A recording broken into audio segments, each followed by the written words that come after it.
Welcome back to day 7 of our journey to 1500 ELO on chess.com. Today marks one full week of us doing this, and I just have to say I'm really appreciative of all the kind and supportive comments so far. People have been sharing their experiences climbing and also supporting our climb here as well.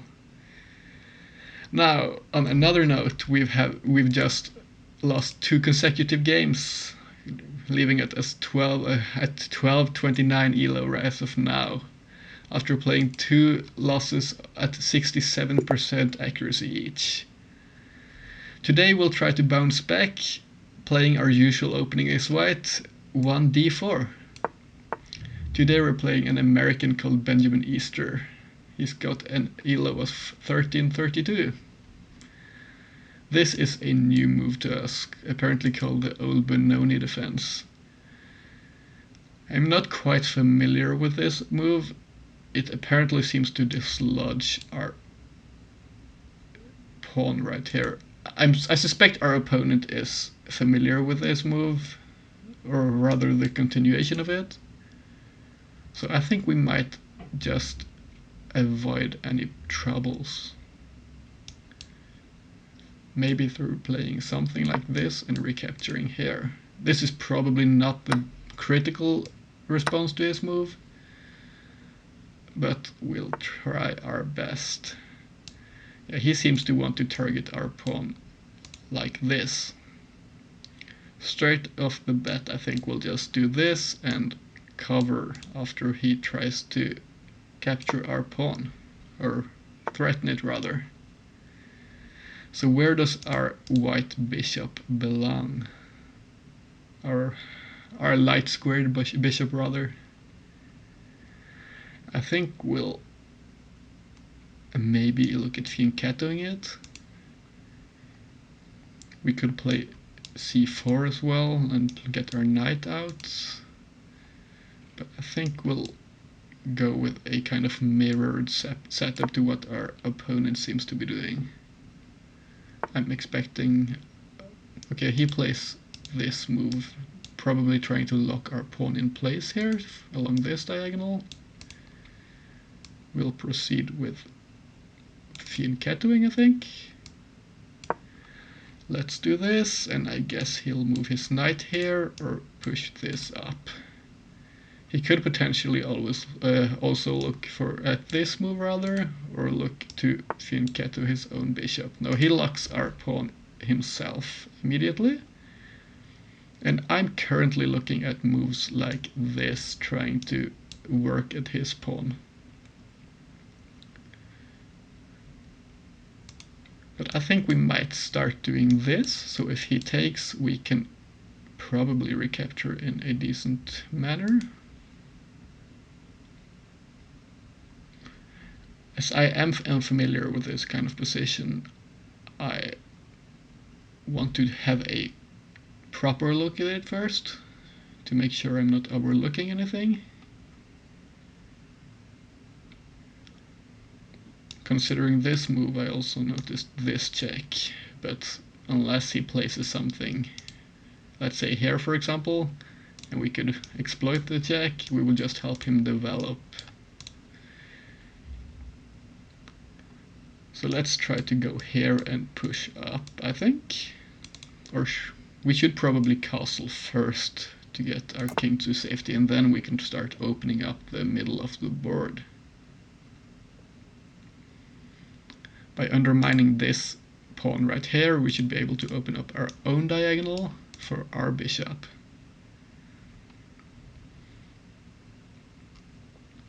I'm expecting this move or this move right now, because our opponent is likely to castle pretty soon. He might play this move maybe, but it's double defended, this pawn rather, by us, so it's not a threat as of now. If we play here and he takes, do we have any way of dealing with that? I don't see it as of yet. I noticed we could have maybe played this move last turn, and then if he took, we would have had the check to pick the pawn up. But we don't have that option now because he covered with his knight.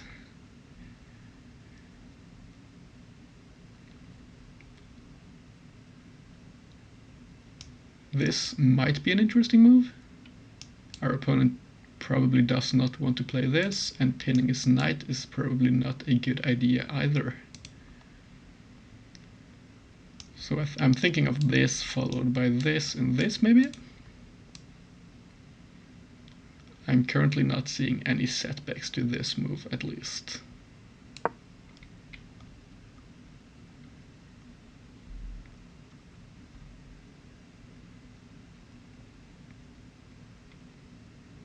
If he moves his bishop out, we probably take it, and he's got real dark squared weaknesses around his king probably.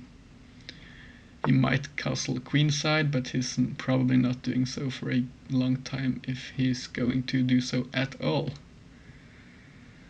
He threatens this, trying to... Oh, this is actually a fork, I'm realizing just now, because it threatens this as well as this. Do we have a way of defending it?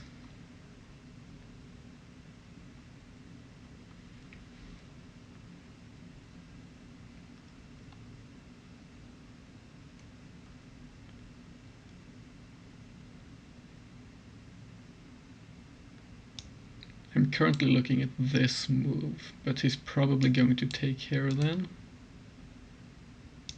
How about this move?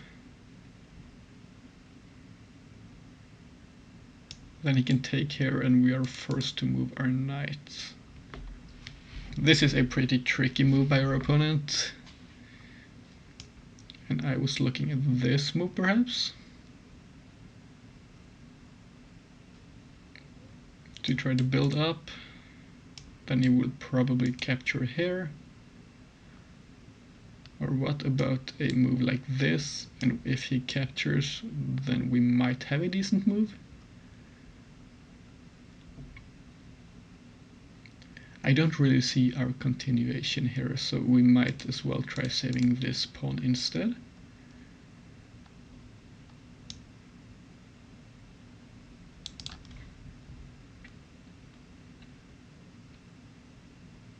In this position it would have been nice having pushed this pawn already to get our queen over here, but that's no longer an option.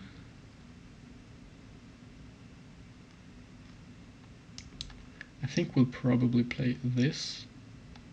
This pawn will be lost probably, but we can try to dislodge his center afterwards.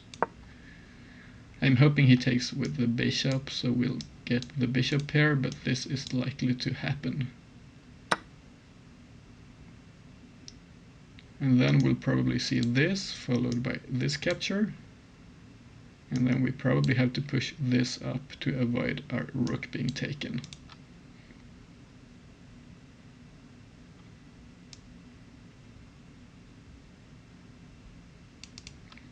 I'm also looking at the potential queen recapture, which could become quite awkward. But it will deal with his pressure at least. He captures like this. Perfect. This move seems interesting to me, but after he captures, I don't think we've got anything. So I think we'll go with our original plan and try to get our pieces out safely.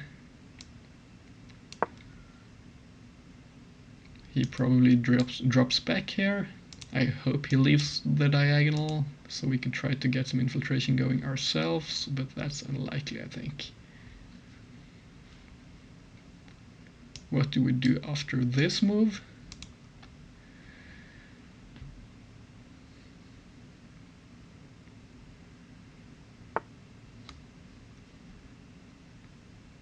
think we might have to push our queen up so that we can move our knight, but our queen would have to move to this square probably, or rather not move to this square, because we want this square open for our knight, I suspect. We might try doing this to both defend this pawn as well as doubling up with our bishop and maybe threatening to capture his bishop.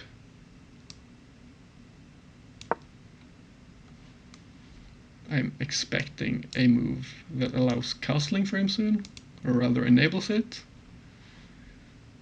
Or potentially he might try to bring more pieces into his little offensive going on here.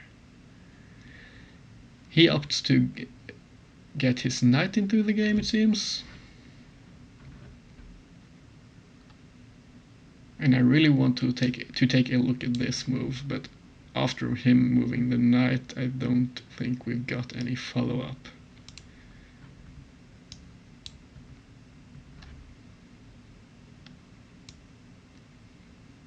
So I guess we'll try getting our knight into the game.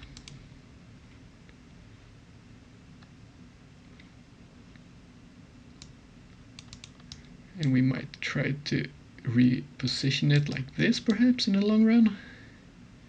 I think this square might be pretty decent for us to get an outpost on. He might push this eventually.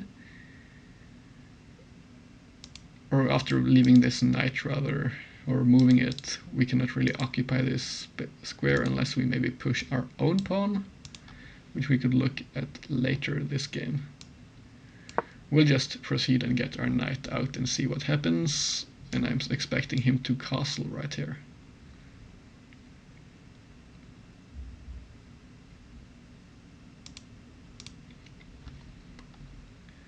We might want to move our rook prematurely to prevent any knight movement capturing our rook, or threatening it rather. He castles his king, and we probably move our rook, I think.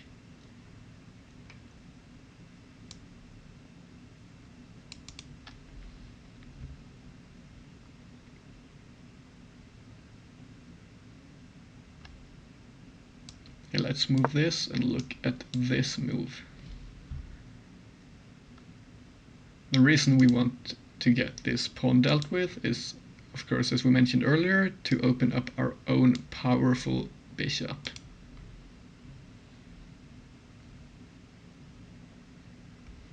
He might try to kick our bishop back perhaps, or try to get his bishop into the game here. He does just that, and I'm expecting a move like this perhaps, trying to deal with this move in some way. If we go here and he goes here, then what do we follow up with? If we capture, then he could capture as well. And he would get our powerful, or potentially powerful bishop. We could do this and kind of kick his queen a little bit. Or we could prepare to utilize this future open file here by moving our rook over. At the same time, we could just push this here, and if he moves, we probably don't even have to capture. But it's going to open up a discovery if he moves or captures himself. I think we'll just move here and preserve some time and see what happens.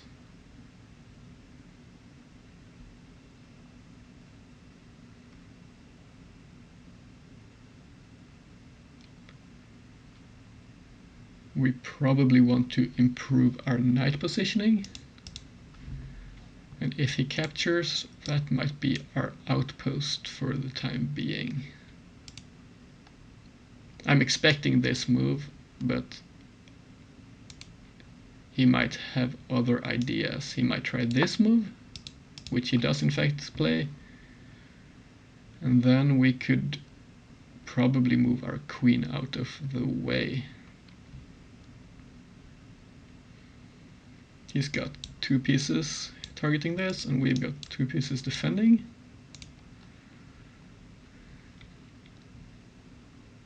So we can afford leaving one of our defenders to dodge this attack of his. I don't expect us to have this move. No, he's got 2 pieces covering here, so that's not an option. This might be a move. Targeting this and pressuring this as well as defending our pawn chain. I think we'll play this right now and see what he does in response. Now we're probably looking at this capture soon, and I'm hoping he doesn't move in for the bishop trade. We could try to dissuade him from doing so, but we can't really threaten this square as of now, but we'll see going forward, sir. In this kind of position he would probably like to move his knight as well to maybe a position like this, but not as of now, as it would lose a pawn.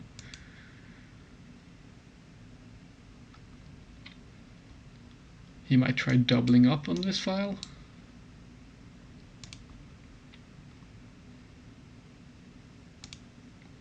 I'm currently looking at this kind of an infiltration as well.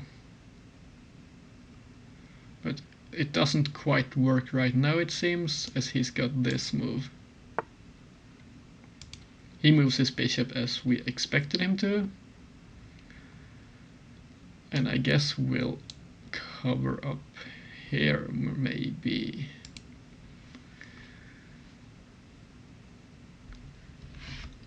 Let's have a look at this position again.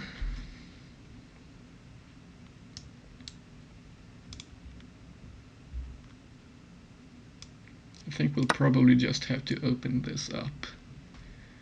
I'm curious as to what he chooses to capture with. I don't expect him to capture with this pawn, as it would damage his structure. Now his bishop is open, and his knight can start trying to jump in here. We could get an outpost for our own knight, which I kind of like, because it's undefended and in an awkward spot.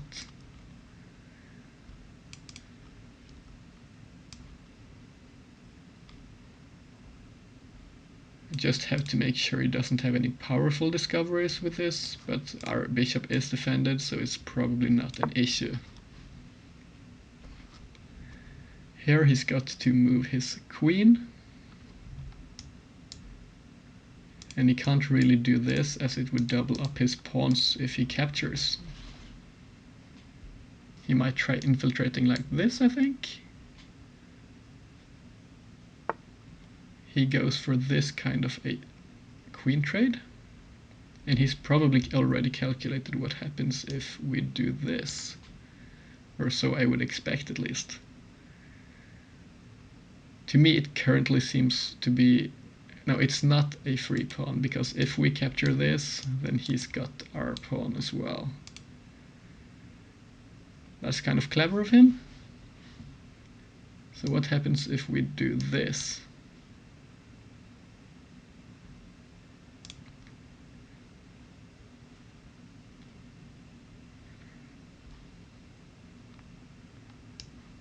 How about this? We can't really defend this pawn afterwards.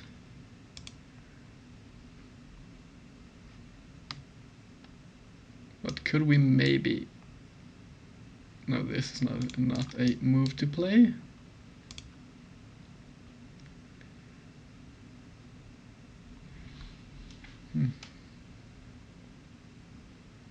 Maybe this move? Then if he captures, then we threaten taking the bishop here. This might be a decent idea.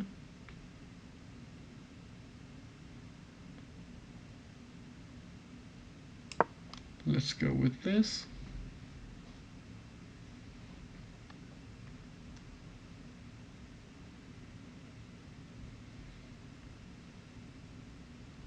I was looking at moves like this, but he could just capture our queen and kind of undevelop our knight off of its powerful square, so we'll avoid doing that. I want to get our rooks into action as well, but first we have to settle this awkward position over here. In the long term we want an option for recapturing a pawn, because he's still up a pawn from earlier this game.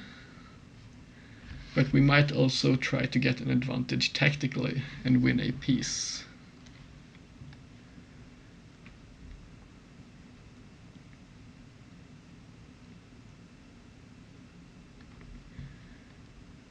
Our opponent is probably looking at several lines right now.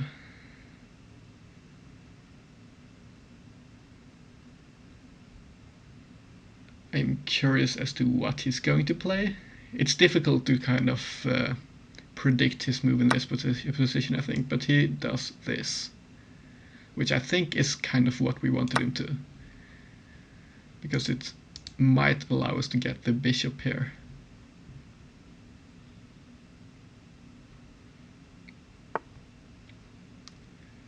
He kicks our bishop here.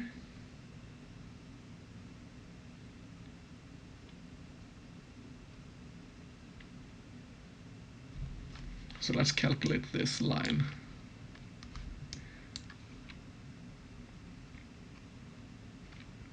Then we capture here. And if we go here, then he's got to go here, otherwise we threaten this fork. So captures, captures, captures. And then he captures here. And then we could drop back. Potentially we could try to pick up this pawn. I think we don't have to do anything too drastic right now. And we might as well just move our bishop back a bit.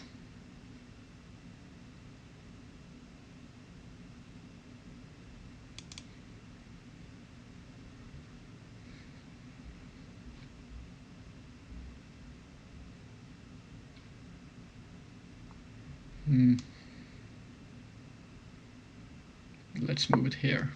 It's currently undefended, but I think it's not a problem as of now, as he can't very easily target it. Now he's got to make a kind of difficult decision here.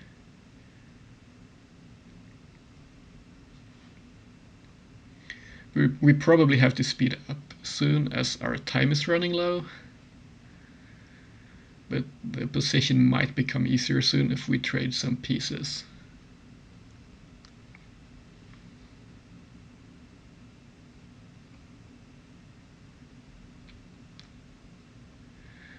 He might be looking at a knight move as of now to open up this attack, or he might be looking at moves like this. Potentially he could look at this move or this move, as he's got better control over this square. But in that case, I guess we probably just capture and look at some shenanigans over here, perhaps. Or if he moves in with the knight, we could go for the pin.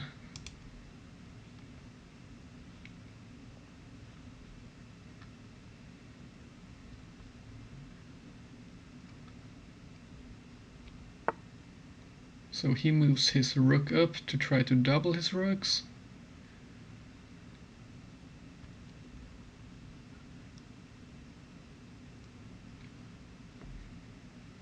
I guess we'll just grab the bishop here while we are at it.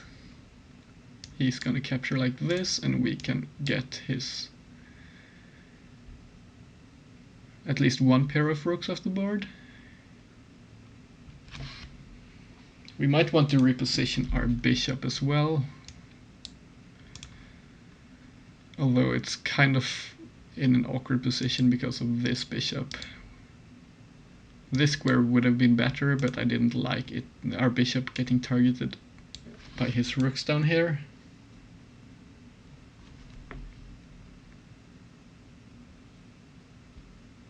He might be looking at this recapture, but I don't see why he would go there instead of just capturing like this, as it would ruin his queenside pawn structure.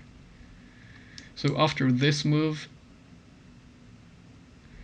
do we have this capture? It leaves him with a weakness, but our bishop here is probably a bit more valuable to us.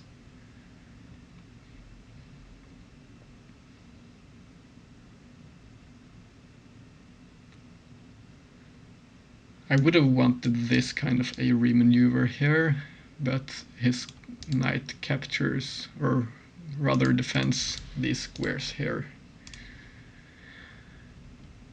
So preferably we should try to dislodge his knight in some way. But as it's defended by a pawn, it might become difficult doing so. After this and this, we might just end up trading all of the rooks, after which I think we might be in an unfavorable position, so we might postpone doing that. I'm curious as to why our opponent is thinking so much. He takes like this, okay?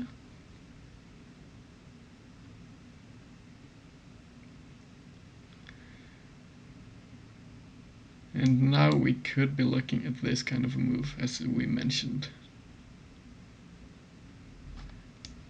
If he goes here, and we could capture, he captures, we go here, capture, capture, and he could be moving in to threaten this pawn with an initiative. I think it might be difficult for us to do much if we give him the open file with 2 rooks, so we'll go for this and try to snipe him with the bishops potentially. I think we'll go like this and get our last rook down. I'm looking at this, or potentially this. He's got this fork here, which is kind of scary. We don't really want to allow his rook infiltration, so we might just get into an endgame instead. Or we could potentially play like this.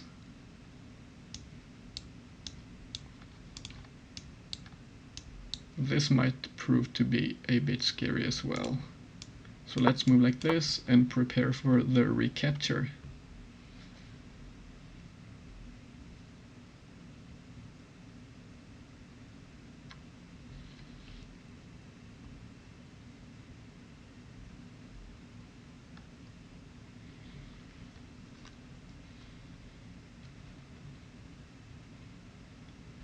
I'm expecting him to capture here.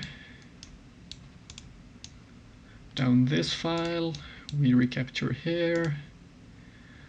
He might not decide to move like this. He decides to preserve his pawn here instead.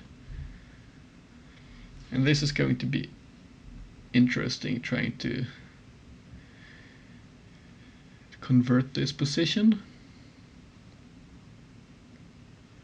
This weakness might be accessed by going in like this. I think we'll try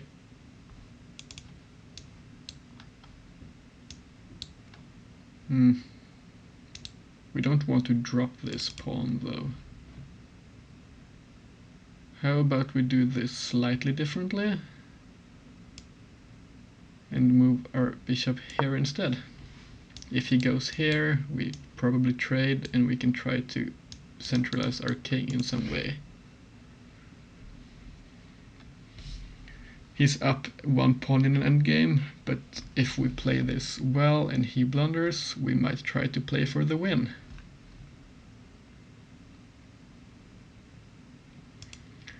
Also, if he moves in here, we might also just decide to save our pawn instead of capturing.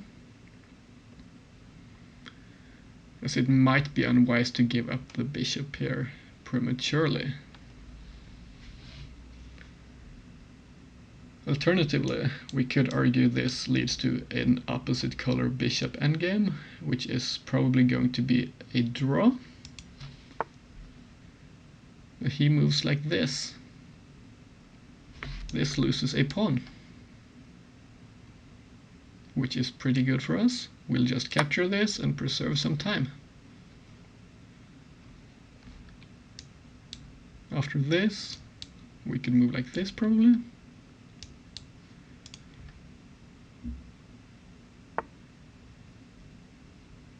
He decides to push aggressively.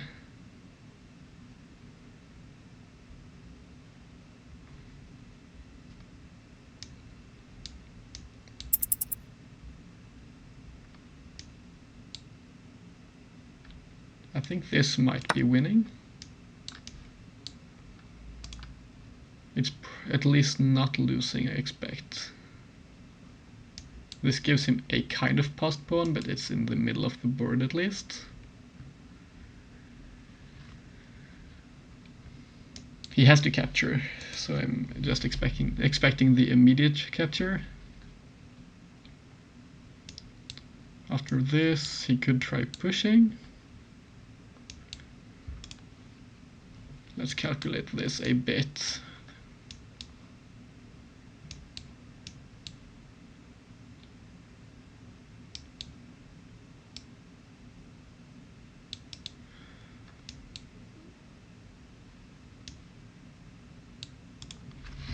I think we should be fine here.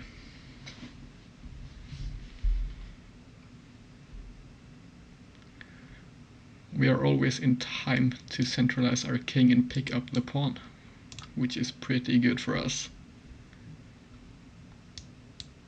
I'm curious as to which moves he is debating playing. The only other option apart from this move might be this move. Essentially targeting our bishop and deciding, or making us decide which bishop we want to keep. But then I guess we just take a pawn on the way out. And when he then captures our bishop, we are probably up. Yeah, we would be up 1 pawn. It would be an opposite colored bishop endgame, but we might still have a way of winning it if we play well. After this move, I think we'll just go with what I drew our arrows towards, pressuring his weaknesses.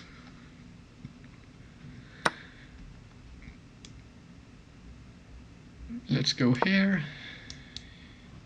Our opponent is maybe going to push, and then we move our king.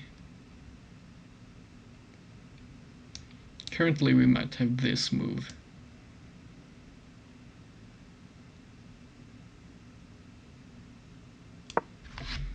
Here, and then we stop the pawn.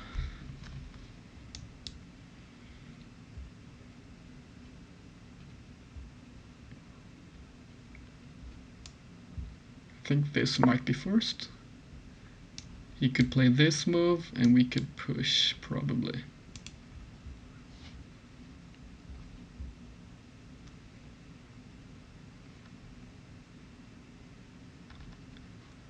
I'm expecting him to play over here. Or he might try moving in with his king.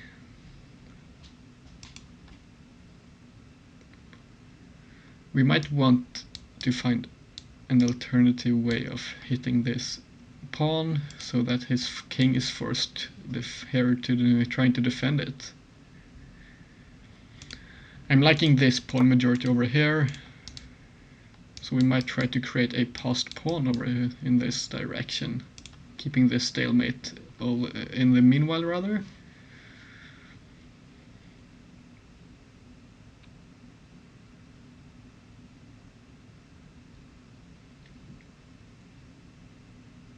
This is probably a decent plan.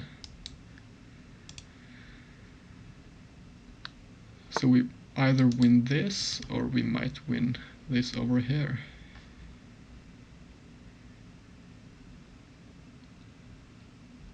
He moves up. And we might probably play this, I think.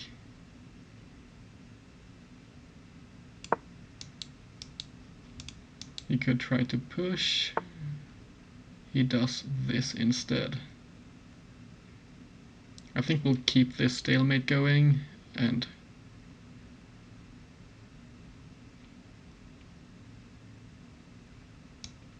push this pawn.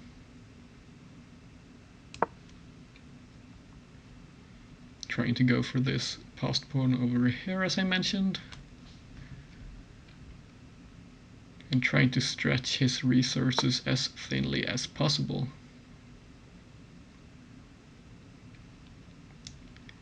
Now I'm looking at this kind of a move, essentially forcing his king towards the middle.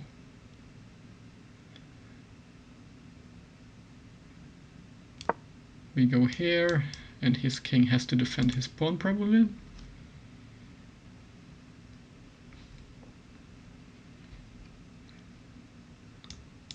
So something like this, this, and this, and then we can try playing over here.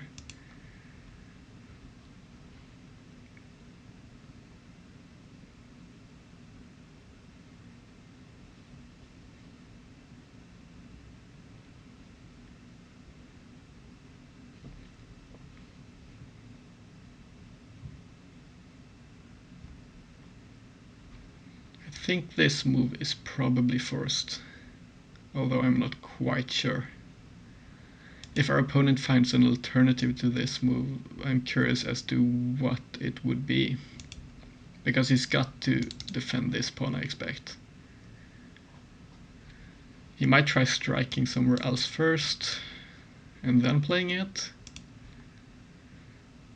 I don't expect a move like this to work, because it would make it easy for us to get a passed pawn. So after this, we play this as we plan to. He is forced to go here.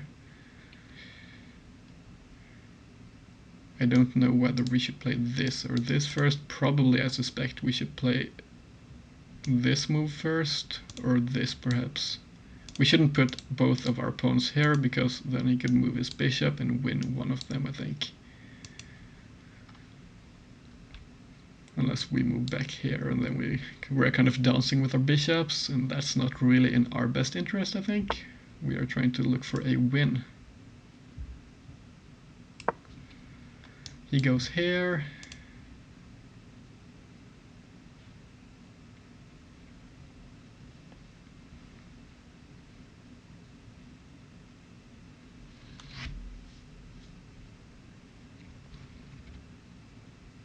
Do we have this kind of a move? I don't really expect us to be honest.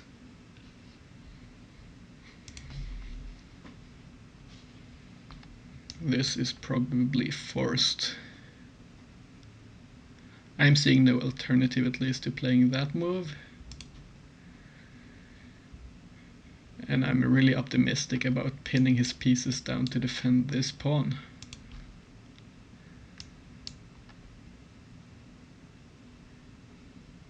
Let's have a look here. I think this is going to become a decisive advantage for us if we play the pawn pushes correctly.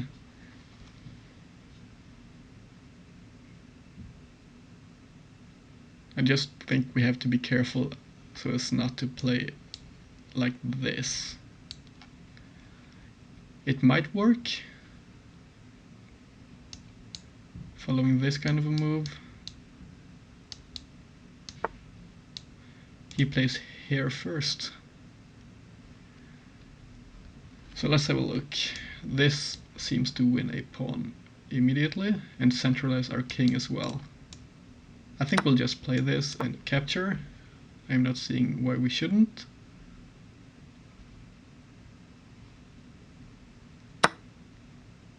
He can't really get his king up. So he has to either play like this maybe, try to play some opposition kind of a move, or capture like this. Okay, he moves like this and might try to force us into what's called a Zwischenzug. That's the name.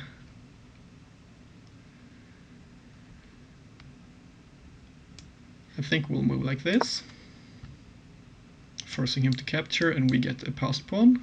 And if he moves over this way, we capture his pawn and get a queen. I'm pretty sure this is a win as of now. This should be textbook endgame tactics, because I think we should be in time. He will move his king. We might as well give this another push to get him further away.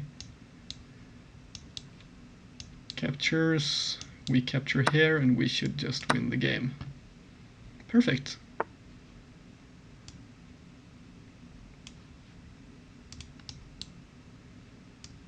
Let's move like this first.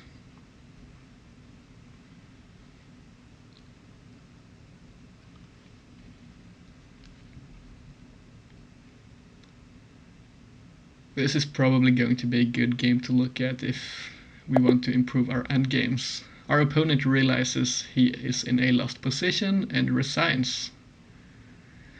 Let's jump into the game review for today.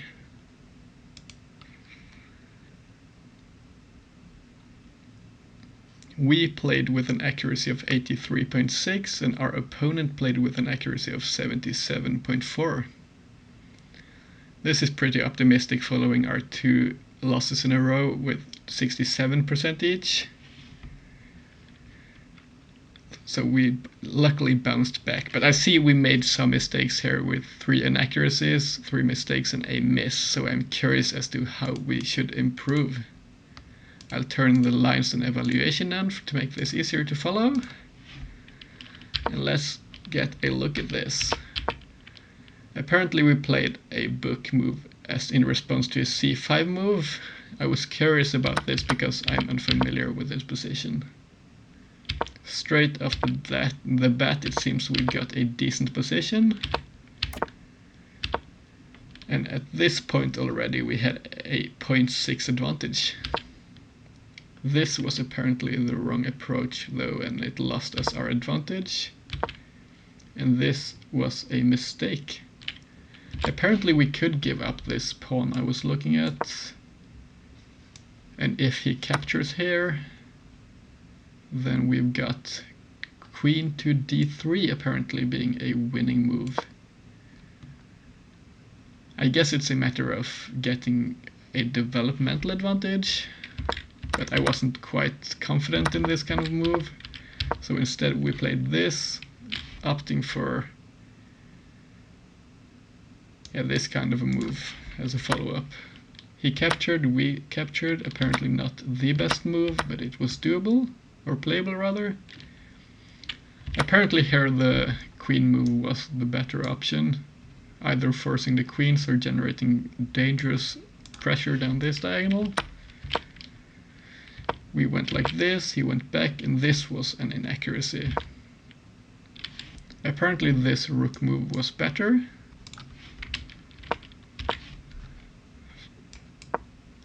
I'm kind of curious as to why, because